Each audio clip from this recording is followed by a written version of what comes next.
സംസ്ഥാനത്ത് നിയമസഭാ തെരഞ്ഞെടുപ്പിന്റെ കാഹളം മുഴങ്ങുന്നതിന് മുൻപേ കോൺഗ്രസിനുള്ളിൽ സ്ഥാനാർത്ഥി നിർണയത്തെ ചൊല്ലിയുള്ള തർക്കങ്ങളും ചക്കക്കുളത്തിലെ പോരാട്ടങ്ങളും തെരുവിലേക്ക് പടരുകയാണ്. KPCCയുടെ കർശനമായിട്ടുള്ള അച്ചടക്ക നിർദ്ദേശങ്ങളും ഹൈക്കമാൻഡ് താക്കീതുകളെയും കാറ്റിൽ പറത്തിക്കൊണ്ട് പലയിടങ്ങളിലും സ്വയം പ്രഖ്യാപിച്ച സ്ഥാനാർത്ഥികൾ സജീവമാകുന്നത് പാർട്ടിയെ പ്രതിരോധത്തിലാക്കുന്നുണ്ട്. ഇതിൽ ഏറ്റവും ഒടുവിലത്തെ ഉദാഹരണമാണ് കോൺഗ്രസ് വക്താവ് ജ്യോതികുമാർ ചാമക്കാലയെ പറ്റി ഉയർന്നിരിക്കുന്ന വിവാദം. സ്ഥാനാർത്ഥി നിർണയം പൂർത്തിയാകുന്നതിന് മുൻപേ ആരും പ്രചരണം തുടങ്ങരുതെന്ന് KPCC കർശനമായി വിലക്കിയിട്ടുള്ള സാഹചര്യത്തിലാണ് ചാമക്കാലയ്ക്ക് വേണ്ടിയുള്ള വൻതോതിലുള്ള ഫ്ലെക്സ് നിർമ്മാണം അണിയറയിൽ അങ്ങനെ പുരോഗമിക്കുന്നത്.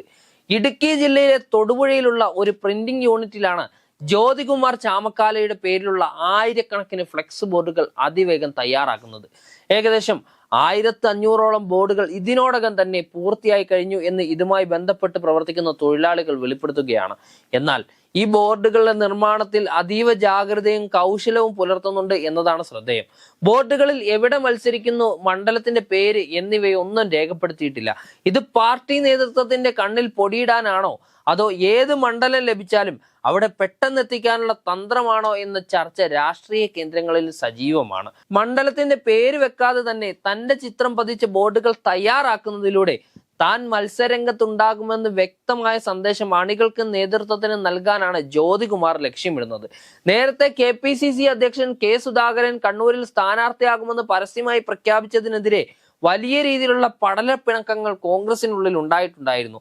സ്ക്രീനിംഗ് കമ്മിറ്റിയും ഹൈക്കമാൻഡും തീരുമാനിക്കേണ്ട കാര്യങ്ങളിൽ വ്യക്തികൾ മുൻകൂട്ടി അവകാശവാദം ഉന്നയിക്കുന്നത് പാർട്ടി അച്ചടക്കത്തിന്റെ ലംഘനമാണെന്നായിരുന്നു അന്ന് AICCയുടെ നിലപാട്. ഇതിനെ തുടർന്നാണ് ആരും സ്വയം സ്ഥാനാർത്ഥിയായി പ്രഖ്യാപിക്കേണ്ടതില്ലെന്നും പാർട്ടി ഔദ്യോഗികമായി അറിയിക്കുന്നതുവരെ കാത്തിരിക്കണമെന്നും KPCC പ്രത്യേക സർക്കുലർ തന്നെ പുറപ്പെടുവിച്ചത്.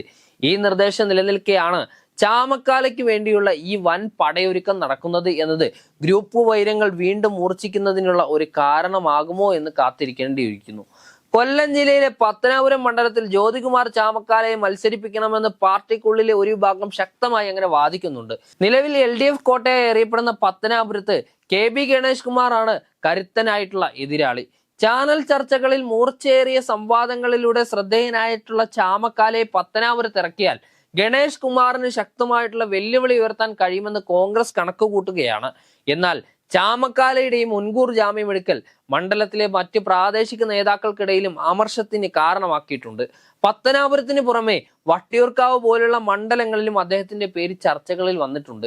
ഇത്തരം ഒരു സാഹചര്യത്തിൽ മണ്ഡലം ഏതെന്ന് പോലും ഉറപ്പിക്കാതെ ബോർഡുകൾ അടുപ്പിക്കുന്നത് ഹൈക്കമാൻഡിനെ സമ്മർദ്ദത്തിലാക്കാനുള്ള നീക്കമാണെന്നും ആരോപണമുണ്ട്. അതേസമയം എറണാകുളം ജില്ലയിലെ പെരുമ്പാവൂർ കോൺഗ്രസ് നേരിടുന്നത് സമാനമായിട്ടുള്ള മറ്റൊരു പ്രതിസന്ധിയാണ്. നിലവിലെ MLA ആയിട്ടുള്ള ഇൽദോസ് കുന്നപ്പള്ളിക്ക് വീണ്ടും സീറ്റ് നൽകുന്ന കാര്യത്തിൽ പാർട്ടി നേതൃത്വം വലിയ ആശയക്കുഴപ്പത്തിലാണ്. അദ്ദേഹത്തിനെതിരെ കഴിഞ്ഞ കാലയളവിൽ ഉയർന്നിട്ടുള്ള വിവാദങ്ങളും ആരോപണങ്ങളും മണ്ഡലത്തിലെ പാർട്ടിയുടെ പ്രതിച്ഛായയ്ക്കും അങ്ങലേൽപ്പിച്ചിട്ടുണ്ട്.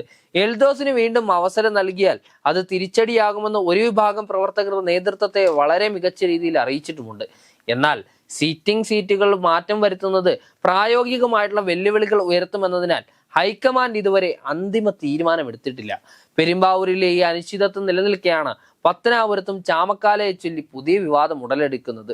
സംസ്ഥാന രാഷ്ട്രീയത്തിൽ UDF നിർണായകമായിട്ടുള്ള ഈ തെരഞ്ഞെടുപ്പിൽ ഗ്രൂപ്പ് താല്പര്യങ്ങളും വ്യക്തിപരമായിട്ടുള്ള അജണ്ടകളും മാറ്റിവെച്ച് ഒറ്റക്കെട്ടായി നീങ്ങണമെന്ന KPCC അധ്യക്ഷന്റെയും പ്രതിപക്ഷ നേതാവിന്റെയും ആഹ്വാനങ്ങൾ പാഴാവുകയാണോ എന്നതൊരു ചോദ്യമാണ് ഇവിടെ ഉയരുന്നത്.